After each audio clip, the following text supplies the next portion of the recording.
Good morning and welcome to Mental Health Matters with me, Dr. Audrey Tang.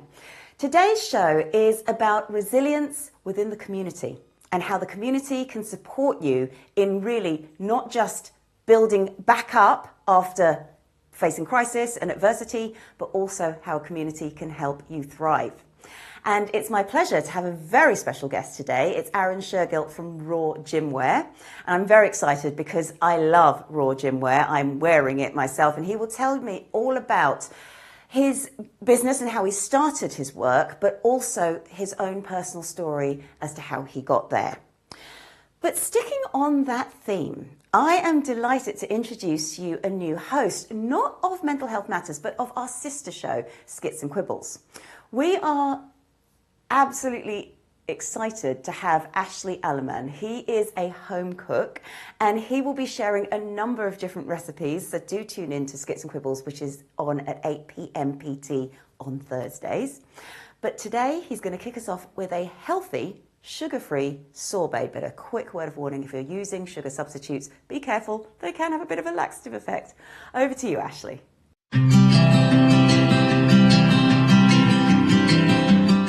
Hello everyone, this is Ashley again. Now I would like to share with you my strawberry sorbet.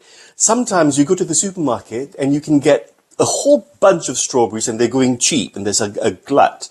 What I like to do, buy them and then make sorbet, especially if they're not so nice. Sometimes you buy strawberries, they look nice, they might smell nice, but they don't taste particularly nice. So I get them and I make sorbet. And it's really simple.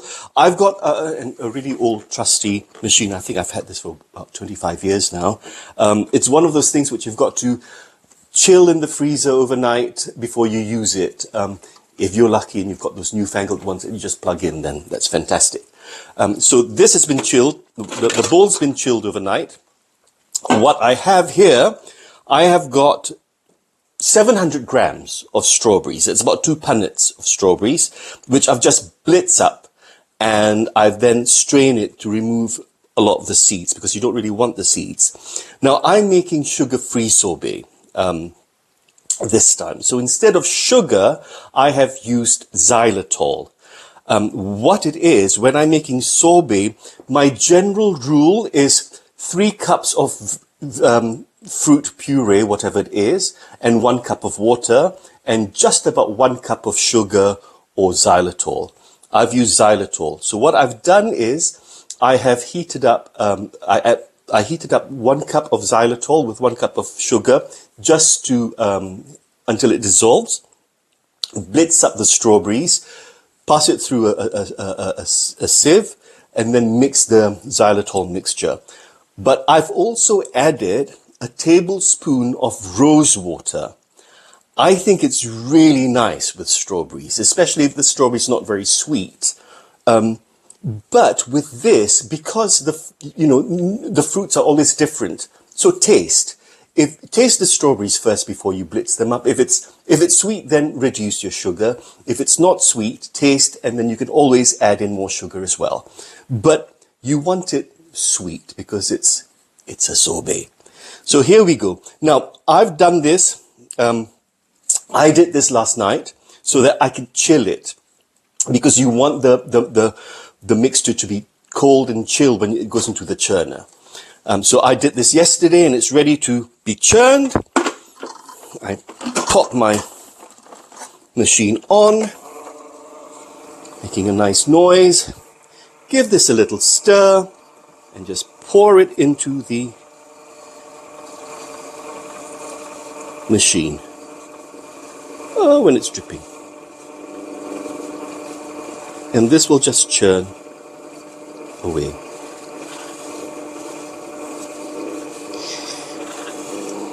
Okay. Now I can see that I've not popped the lid on correctly because it shouldn't be moving, but that's fine. I'm just going to scrape all this out because you know me. No waste. It's all flavor. It's yummy, yummy. Get that all out. Good. Just going to give this a little wipe. Little wipe. so it looks a little bit presentable. I'm just going to stop that. And then I had a feeling I didn't. There we go. There. Perfect. Now you just want to let it do its thing for about 20 minutes, half an hour, and just keep on checking it. My machine has got two settings. It's got hard servo, or sort of, yes, hard or soft. For sorbet, what I like to do is I do it on hard first, let it get cold quickly, chilled quickly, because what it does is the ice crystals start forming, and they're bigger ice crystals. And then I turn it down to soft, and then it churns quicker, and it breaks up the ice crystals, and that's what gives you that lovely mouthfeel, the smaller ice crystals. Right, so it's nearly done. I'm just going to check and see. Yes, it's coming through beautifully. So you can see it's forming up quite nicely. Now, my machine doesn't get it as hard as I like. So what I usually do is just switch it off and then transfer it into a different container and then pop it in the freezer for at least 20 minutes, half an hour. And then you can eat some. Nice. Scrape, scrape, scrape. I don't usually scrape this out too well because I end up licking it. Chef's treat. Haha. Okay. And then into a bowl. Not the best angle, but there we go. Let me scrape it all out.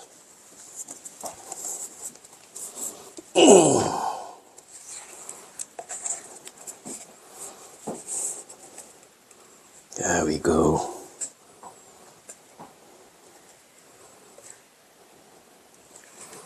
Nice strawberry sorbet. Look at that color.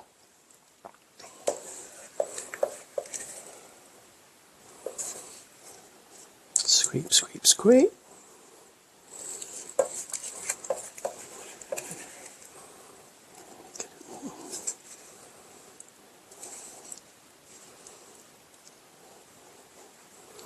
And then at this stage, I usually say, oh, I can't get any more in. I've got to leave the rest in here so that I can lick it up myself. Right. Lid on. And then into the freezer for at least 20 minutes, half an hour. And then we can have some.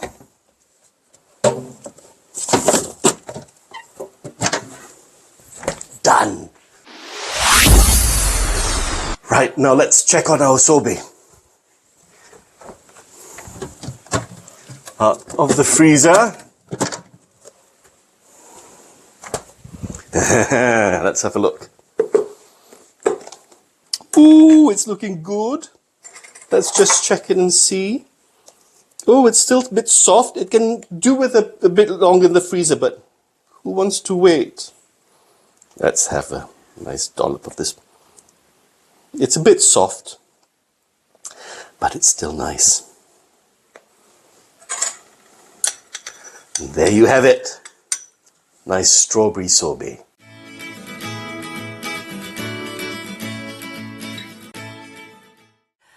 Arun, thank you for joining us. Welcome to the show. Oh, thank you for having me. It's a pleasure to be here. Now, whilst we are going to talk about your business because you are an entrepreneur, didn't always start that way. No. You've been through quite a lot to get to where you are. Do you mind sharing your personal story with us? Yeah, I mean, I don't like to use the word suffer. So I have had mental health issues, problems, but again, I don't like to put that negativity on it because I feel like it's really helped me mature, develop and grow. But I've had them for a long time. The timeline's a little bit iffy because I thought it was about 8 years ago that it all started. But following some recent conversations where I'm looking into a possible ADHD diagnosis, it seems to have started a lot younger than that. So But you know, as I said, like depression and anxiety are the two big things that I've dealt with. But like I said, this really helped me grow and sort of mold me into the person I am today. And it's been really tough. You know, I to be frank, I didn't think I'd live this long. I really didn't think I'd be sat here at 25, turning 26. So it's been a hell of a journey. But you know, I'm really trying to use it to really break down that barrier. There's a big stigma around men's mental health, and especially in like the ethnic communities. We don't like to talk about it, so I'm really trying to do my best to use my experience to again spin another positive on it and break down those barriers. Because I think it is important. My community is the same, actually. It doesn't exist, doesn't happen. And anyone who has got mental health issues, they just keep them in the background. And I think that's really problematic. So I think what you're doing is incredibly important, because it's telling people it's not something to be afraid of, but it's actually something that can be helped and can be supported. How have you found sharing your story has helped bring that community together a bit better? Yeah, I mean, it's difficult within our community, you know. I sort of post it on the business page, but we'll get into that a bit later. Yeah. But I think it's really helped break down the barriers. As I said, we had a community member who passed away 2016, so 8 years ago. And it kind of sparked a conversation between us. So... you know, he was a lot older than me, and the boys that I grew up playing football with were older than me and sort of 10 years older than me. But it really kind of brought everyone together, and it's really prompted us to be a bit more open, and I'm really trying to help build on that. I think you're doing that really well, and you've just said something that's so important, and other guests have said that as well. Sometimes it's about just using things like social media to have those posts, put those conversations out there so people know you're a safe person to speak to or to open up to. And even if you can't help them necessarily yourself, you can point them in the right direction. 100%, yeah. Now, something which I don't think people understand unless they've been there is just how dark that place can get. Do you mind elaborating a tiny bit on that sort of that real, I just can't even have a shower this morning. I can't, because I don't think people really understand how that can really feel. Yeah, it's very hard. First and foremost, I'm really grateful for my support system. I think I've said it to you many a time, my support system is second to none. Yes. My parents don't necessarily understand how it feels to go through it, but they've been extremely supportive, you know, living at home and sort of being dragged out of bed to, you know, jump in the shower, as you say. It's very tough to maintain sort of personal hygiene, and I think that's one of the more taboo things about mental health, is that it's actually very difficult to just do the simple day-to-day things.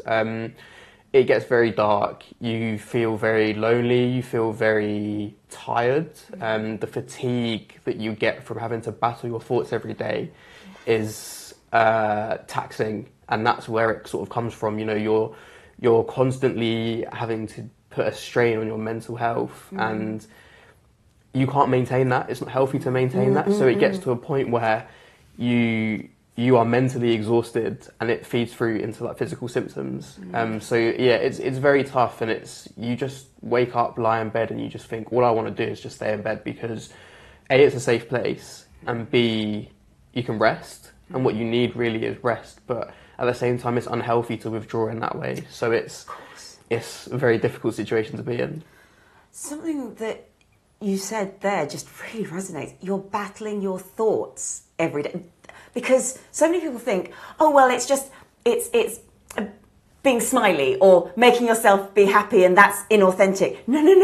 It goes beyond, it's before that even happens. It's battling your own mind of, I'm going to stay in bed. No, I must even just get out and get changed. Yeah, it's difficult. Yeah, the intrusive thoughts are very hard to deal with. You know, you'll just be going about your day and you'll have like a suicidal thought, and you'll just think like, you know, where did that come from? And it's hard to like not dwell on it and like not spiral. So it's the thoughts, and as you say, like trying to battle your mind, and It's tough, but it is possible. Yes, and another thing that you said, which other guests have said as well, it sometimes means your support network just has to go in there and actually physically get you to do things, because another guest has just said, pull yourself together, that's not going to work, because you sit there and go, how? Yeah. And sometimes it's physically, your support network has to go, right, today we're going out. Today you're coming out of the house. How difficult can that be, though? Because that's also got to be a bit of a struggle.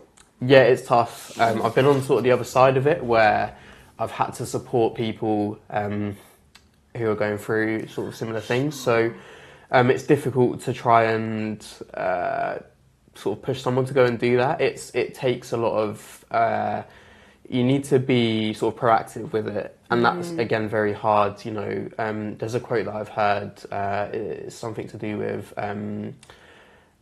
support without action doesn't help. So you have to be able to be proactive, but again, that's extremely hard because you're in a situation where you don't really want to use your mind, you don't want to use your body because you're tired, you're exhausted. So it's very difficult. But you know, as I say, like, if you are part of the support system, then it is really important to keep persevering with that, and really try and make sure that you can get the person that you are supporting to do more positive things for themselves. Yeah. I mean, does it help you to help others in your own recovery? Yeah, definitely. I think, as I said, I've tried to use my experience to be sort of a role model, a positive role model for sort of other people to say, look, you can do it.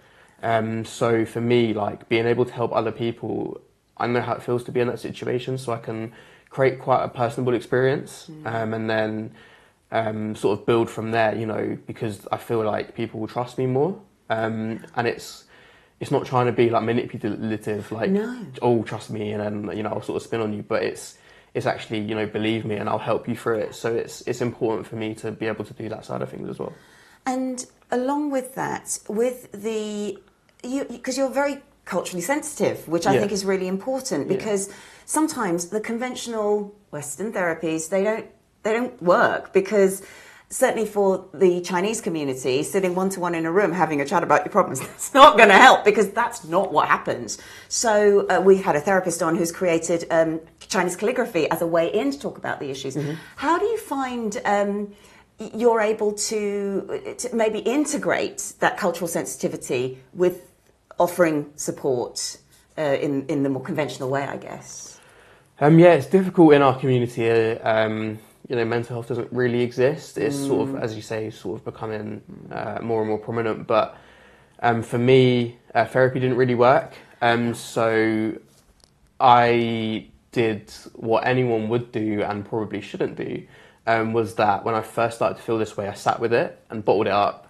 And I'm a very logical thinker.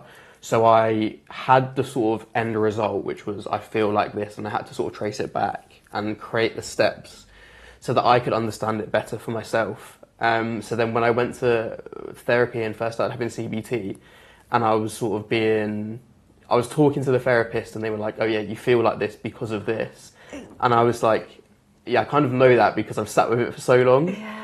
You know, other people don't have the same logical thinking, they think of things a different way. So therapy works well for other people, and definitely try it. You know, if you are in that situation, definitely try it. But there's other things as well. Like for me, music was a very big thing for me. So I used to feel like I was the only one that felt that way until I started listening to music, and then I realised that I wasn't actually alone in that situation.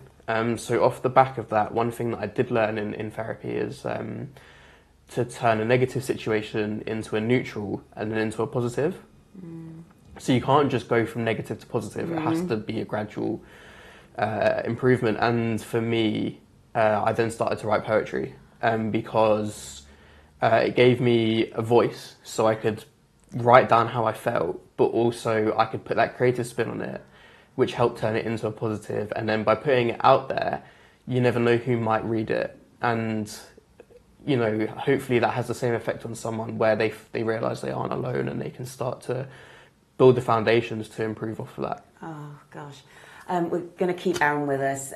We'll be back right after this. Hi, my name is Dr. Constance Leland, the host of Level Up Circle, where I elevate the world through education, one learner at a time. Join me on Fresh Takes, Thursdays at 9 a.m. PST, right here on E360 TV.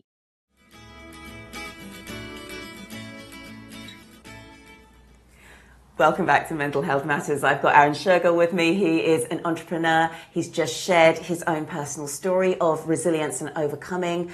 And I want to ask you now about your gymwear. Now, as I said, I'm wearing it right now. I love it. It's RAUR. So please tell me a little bit about RAUR gymwear. Yeah, so the idea was born in lockdown. It's all about representation. Diversity and inclusion is so important nowadays. Yes. And for us, we wanted to have a gymwear brand, or just a brand in general, that really represented us. In terms of the Sikh history, we have a really rich history of being warriors, fighters, defending what's right. And it's the men and the women that both fought together. And there isn't really a brand that represents both. And, you know, following on from that history, we all go to the gym a lot. So we wanted to create a brand that represented our people in an environment where we are represented. So the word RAUR, so the R comes from the roar from a lion, and the rest of it is Kaur, which is the middle name of all Sikh women, which means princess. So the brand is about combining the men and the women and representing both sides. Yes. And really being, as I said, all-inclusive. You know, it's not just about representing Sikhs, it's about representing everybody and being all-inclusive of everybody, regardless of your faith or your build or anything like that. And it's so empowering. The two words are so empowering, the roar of the lion and the regality of the princess. I think that's absolutely beautiful. What did you notice was missing from the current gymwear and the current ways, I guess, of Western fitness? As I said, I think it's the diversity and inclusion. You know, we had seen a lack of Punjabi athletes, and that was something that we really noticed and really wanted to push. You know, in our community, the stereotype holds true about, you know, people are pushed into dentistry, law, accountancy, and by all means, if that's what you're good at and you want to go and do that like I have done, go and do that. But if you're, you know, a promising young athlete coming through, we don't want your dreams to be shattered. We want you to be able to play on the big stage and really represent yourself, represent us, and that's what's important, and that's what the brand is sort of built on. Again, trying to push the diversity and inclusivity and really represent our people.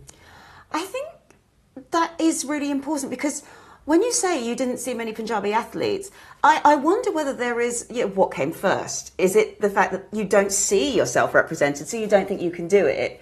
Or is it the family just generally saying, that's not, you don't do that? I mean, to you, in your own experience, when you started going to the gym and your family is very active, did you have that sort of friction within the community? Within my family, no. We're very active. My dad grew up with asthma, so as I have done as well. But when, you know, he's sort of first generation, so dealing with asthma back in the 70s, it was like... It's like my dad. Yes, don't go outside. Yes. You're not allowed to go outside. So his brother would always go, but they had a big community where he grew up in Hitchin, and it was... you know, they used to play cricket, used to play football, and he stayed in touch with all those people, which is great. So as a family, we're very active. So within the family, no, I wouldn't say there was any friction, but, you know, I've played football with a lot of great, you know, talent in our community. And, you know, I sort of started playing football with men at 14 and... with the sort of the lads in Milton Keynes, and it was built off of Punjabis, and it was like there was some serious talent in there. And you sort of wonder why it never quite made it to the top. And I think there's a lot of different factors. I think the first thing is professional sport is extremely hard. I've seen people from other communities and, you know, not necessarily minorities get so close and not quite make it. So I know that that's a big factor, but I think the other thing is as well is that it's a mentality of when you come over from a different country and are trying to build a future, you kind of need a job where it pays well, and it's to sort of build that for the future generations, and I think that's where a lot of the stereotype comes from. We are going to be talking about that next, but before we do, I wonder if could you give us maybe a couple of simple exercises we could try, even just sitting down, for people who just want to get a little bit more movement in their lives. So if we just sort of sat in front of the telly, what could we be doing whilst being sat here? It's really easy to sort of grab a dumbbell and just, you can bicep curls, you can push up with the shoulders, out in the shoulders, out in front.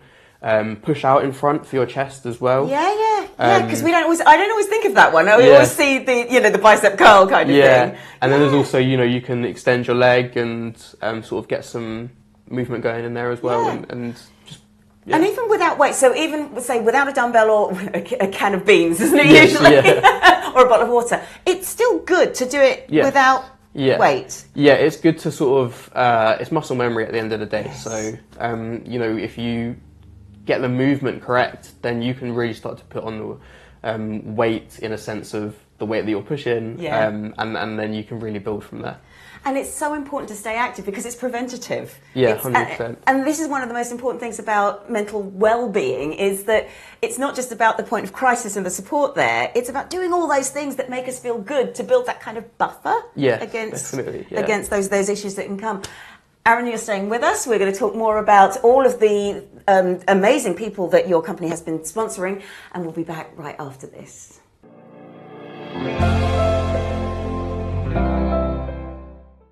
Welcome to a new segment of Mental Health Matters. We look at some of the well-being trends and try some of them out.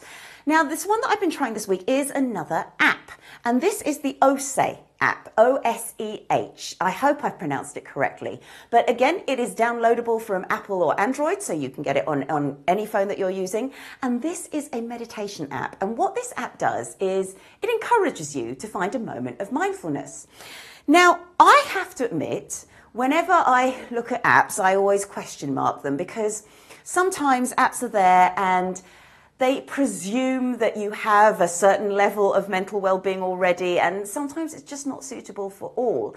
And also sometimes some of the virtual or AI counsellors may not be as helpful as one-to-one intervention where someone can really understand the nuances. So whilst I'm very loath to say that apps are the be-all and end-all and the only way forward, they are one option. They can be very helpful, often as a starting point. So let's look at this OSEH app, and this is about trying to find a little bit of calm in your day. And I'm quite good at that. I can make myself a cup of tea and then take a moment to myself. But I like this app, and there's really good reasons why. What it involves is there's a lot of features. This is a free app, or at least what I've been using is a free app. There's a lot of features in it which allow you to talk about, to think about how you're feeling. You're able to journal. They prompt you in the journal, which means that rather than thinking, I've got nothing to talk about, it will ask you a question. But not only that, it gives you a little reminder to find that place of calm. It says, let's find your calm, Audrey. That's what it's telling me at the moment.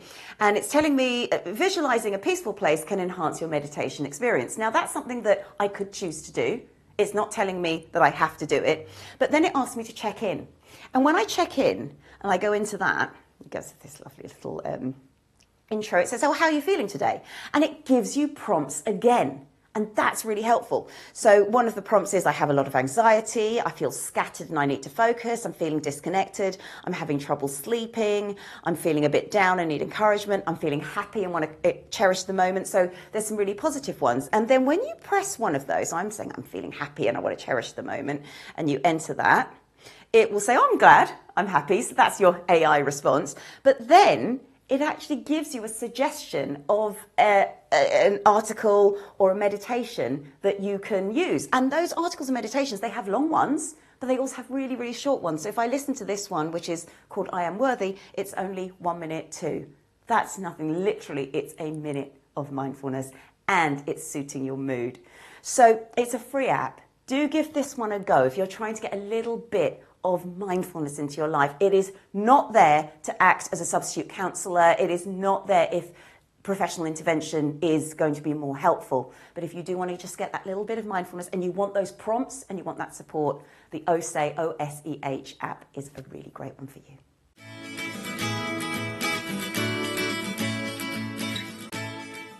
Welcome back to Mental Health Matters. I've got Arun Shergill of RAUR Gymwear with me, and we've been talking about community and sports and actually being culturally sensitive when it comes to sports and things where a community may not normally see themselves represented in that particular space. Now, what I love about what you do with RAUR is you sponsor a lot of Sikh personalities. Yes. Tell me about this, because this is really helping change the face of sports. Yeah, I mean, for us, as I said, it's important to be inclusive, and we don't see a lot of Punjabi athletes, Punjabi Sikh athletes.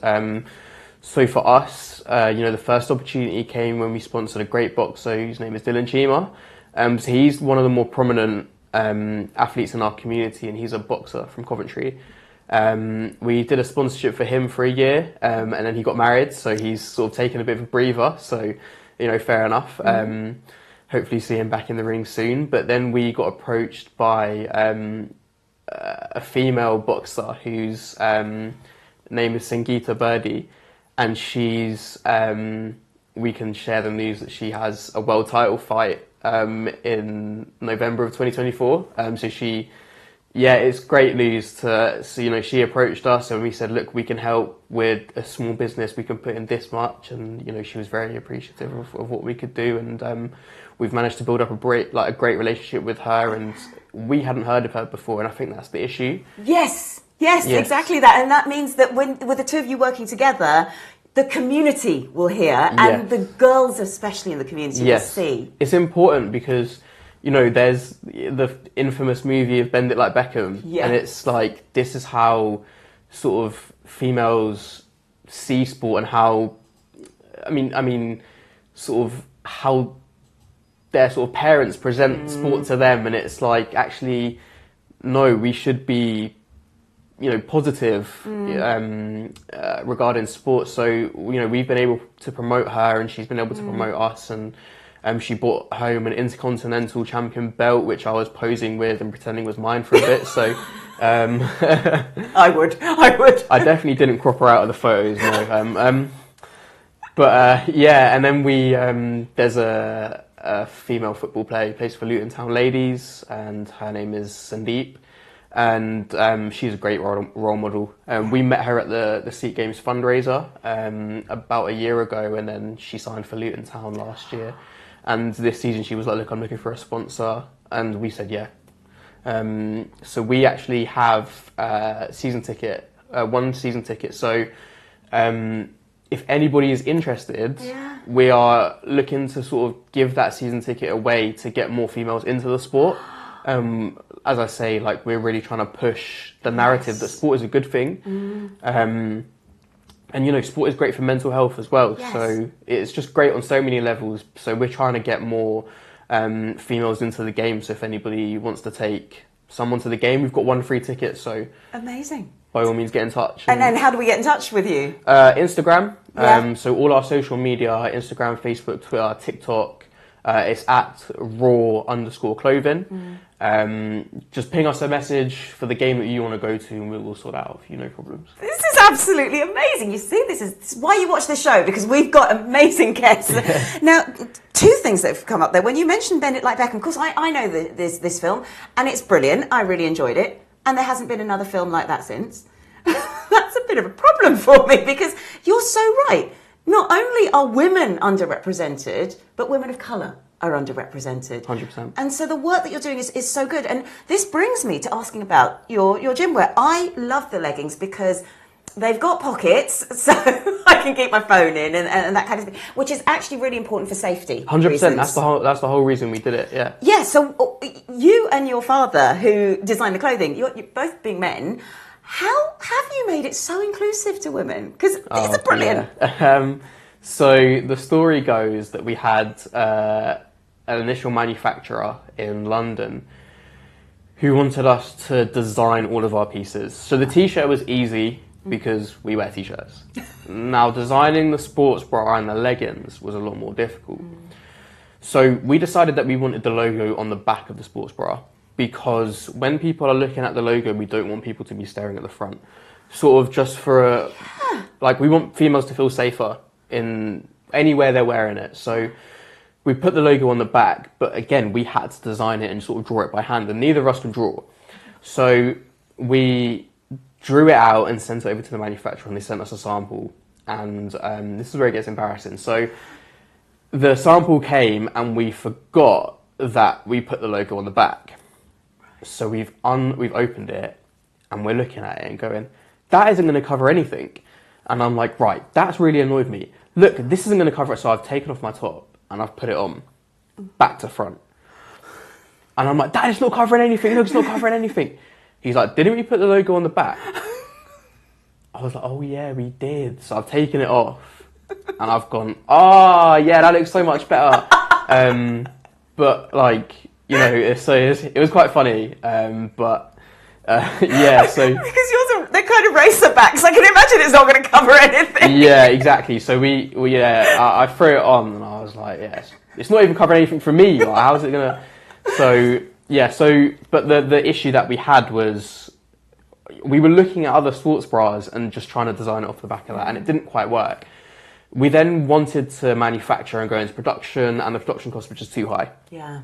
So we then had to source another manufacturer who we found in China, and they're excellent. They have their own catalogue of stuff. So the t-shirt, we tailored it to our fit, no problems. The bra top and the leggings, they said, look, we have a template for these you can use. And we said, great, no more throwing on bra tops. So we went, they sent us some samples, and we said, yeah, these are great. They said, look, these are materials you can produce in. And yeah, we produced with them, and their material is fantastic. So the leggings is the leggings and the bra top recycled nylon and spandex. T-shirts recycled bamboo and spandex, and then the hoodies that we launched this year as well are cotton and spandex. So for us, again, it's important to have that sustainability side of things. So whilst we do import from China, we have material that can be recycled. Yes, yes. Because that's important. It's another thing that's being overlooked. But it's also, with bamboo material in particular, actually, which is from China, but that not in a made in China kind of way. It's really thought through. Yes. It's so breathable. It's like, yes, unbelievable quality. We were shocked when we got, we were bra top shocked when that came through. And then when these came through, we were like, oh my God, this is unreal. Yeah. Like, we said, how can this fabric be so good? And then, you know, when we were going into production and it was like a reasonable cost, we were like, oh my God, like this is so. And again, it's important for us to keep costs down, because we know that the state of the economy at the minute and the cost of living crisis. It's important for people to be able to afford what we feel is a luxury product for a good price. And that's one thing that we're really trying to do as well. You know, we want to make it, as I said before, diversity and inclusion. We want to make it available to everyone. Yeah. And by pricing it the way that we have, we feel like we have I think been very competitive. I think you are, very much so. And just to take back to the design side of things, which I think is really key. Joking aside, the fact that the logo's on the back of the bra top is brilliant. And I have so much respect for that. But there's another thing that you do for men as well when it comes to the cut of the t-shirt. Yes. So the t-shirt we designed was, it's tight around your arms and your chest, but loose around the midriff, because I eat a lot of bad food, and whilst I am losing weight and I have lost weight, it's important for us you want to feel comfortable and you want to feel the best version of you when you wear our t-shirt. So when you're a male, when you put this t-shirt on, we actually supplied for the Sikh games, which we'll probably go into later, but the Bucks team, the cricket team and the football team, we supplied the t-shirts for. And one of the kids put it on, and he was like, oh, my arms are popping out. And it was like, and we were like, that's what we want, because we want people to feel confident in our gear. So, but the way that it actually fits for the females as well is that it's quite a heavy t-shirt. So it fits nice and oversized. If you like oversized, or if you want it to be a bit tighter, it fits like that. And, you know, credit to us, I think, you know, I think we've done a really good job, and it's hard to give yourself credit, especially like given like where I've come from, like mentally I really struggle to give myself flowers, so. Oh, no, gosh, no. I think that's such a great design. And my husband, when I bought him one of the T-shirts, he said exactly the same thing, because he's got really narrow shoulders, but he loves wearing them. Yeah. And when he wears your T-shirts, he runs better, because he's confident. You feel confident, and that's what we're trying to do. Yeah, that's brilliant. And we are going to go on to the Sikh Games, because we've had the Olympics on recently, of course, the Paralympics going on at the moment at the time of filming. And you've recently been part of the Sikh Games. Tell me about this. Yeah, so this was actually, I believe, our first ever sponsorship, and I believe the sponsorship was agreed before we actually had a product.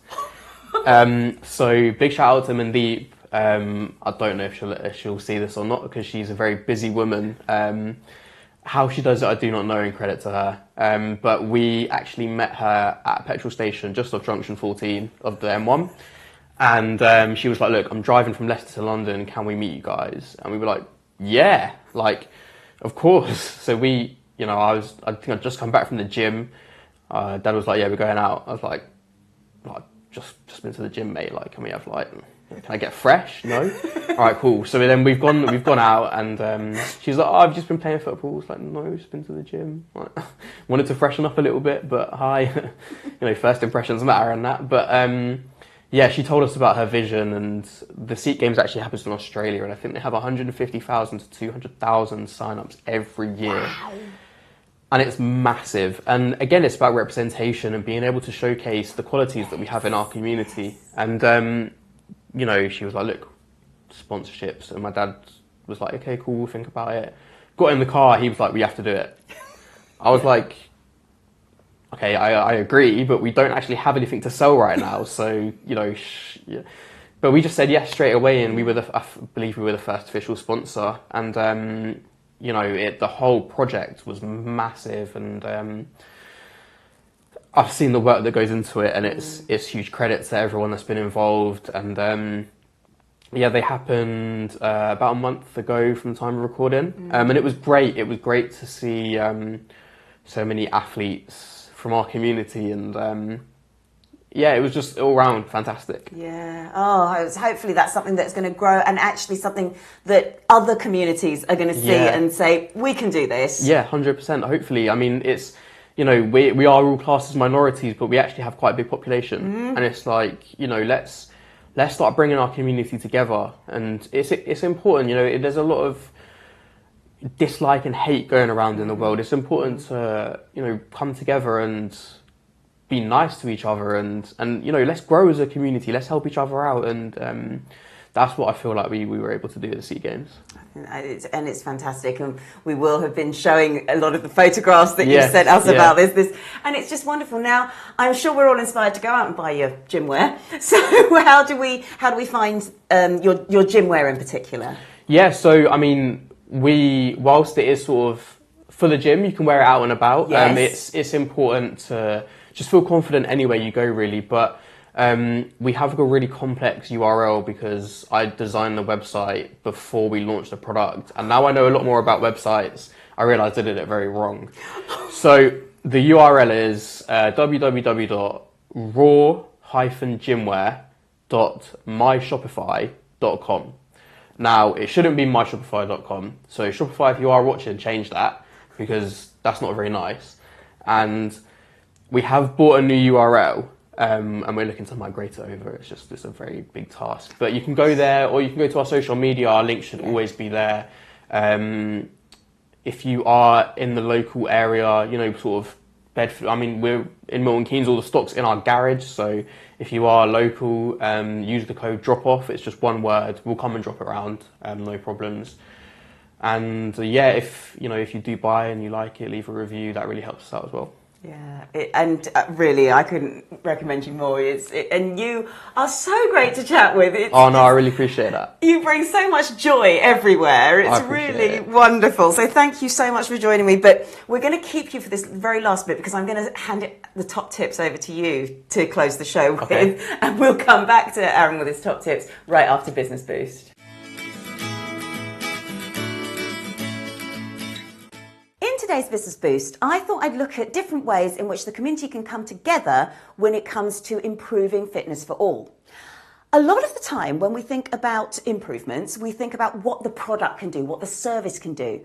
But actually it goes deeper than that. There was a piece of research by Greening Dementia, and they talked about how when they did their first piece of research, although being out in the garden, being outside, being out in nature is really good for people with dementia, not a lot of people with dementia were actually going out there. And the reasons that they were getting in this research were, oh, it's just not for them, it's they couldn't do it, they couldn't cope with it. And this wasn't really good enough in terms of those answers, especially when they realised the people that had been asked were the carers, were not actually the people with dementia, but everybody else who was answering for them. So when you actually spoke to somebody with dementia, and so it was Greening Dementia who then conducted this piece of research, who said, actually what they're finding is people with dementia know they do want to go out, but it's the logistics that are the issues.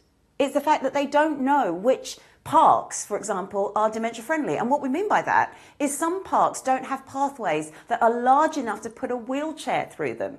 That is an issue. Secondly, you don't know whether there's disabled parking. You don't know whether there's disabled toilets. The fact is also people couldn't even get there because there weren't the bus routes. There wasn't public transport available. So sometimes when it comes to improvements within the community, we need to look at the logistics moreover than the services. And then the other thing to think about is when you do get it right, it can actually help everybody. Now, I've got a friend who's a fitness instructor, and he was trained by Dementia Friends to get the gym a little bit more dementia friendly. And what they did was some classes they turned around the room so it wasn't confusing seeing the mirror in the background. And actually some people without dementia really enjoyed that because what they were able to do was concentrate on just doing the steps rather than worrying about what they looked like. And another thing that they added was bigger signage all the way around the gym, and all the regular gym users were saying, oh yeah, that's so much easier to find things. So sometimes when the community really cares and really wants to make a difference, they deal with the logistics, they all pull together, and what works for maybe what you think is one small area of the community actually works for everybody else.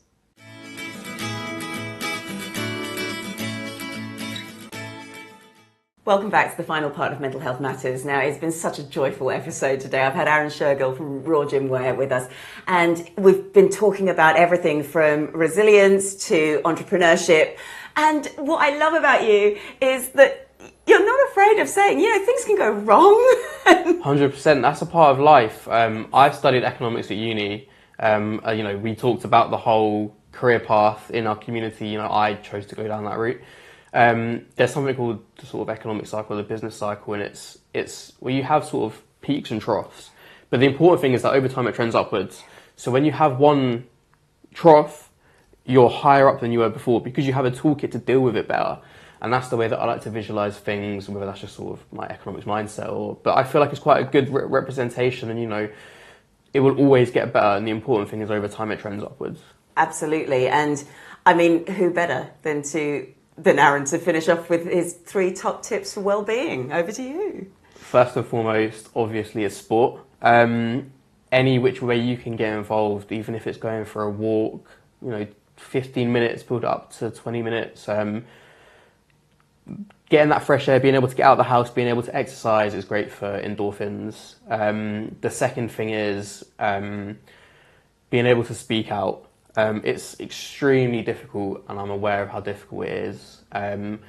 If you are in a position where you are suffering, please reach out to someone, anyone.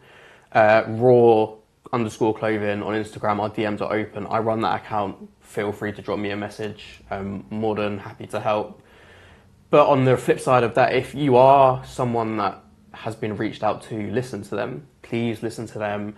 Even if you don't understand the situation, just make sure that they feel heard. I would say if you can, it's quite a hefty task, but if you can do some research into where you can point that person, especially if you don't know, there's some charities to the doctors or things like that, and just be as supportive as you possibly can. And then the third thing I would say is just keep pushing. It's not easy. I'm very aware of how difficult it is, but you know, even if you can stand still or take a sideways step, it's always better than going backwards. And even if you go backwards, it doesn't matter. Like, what goes down must come back up. So keep fighting, stay resilient, and try and get out and about if you can. And have a healthy week. Thanks for joining us.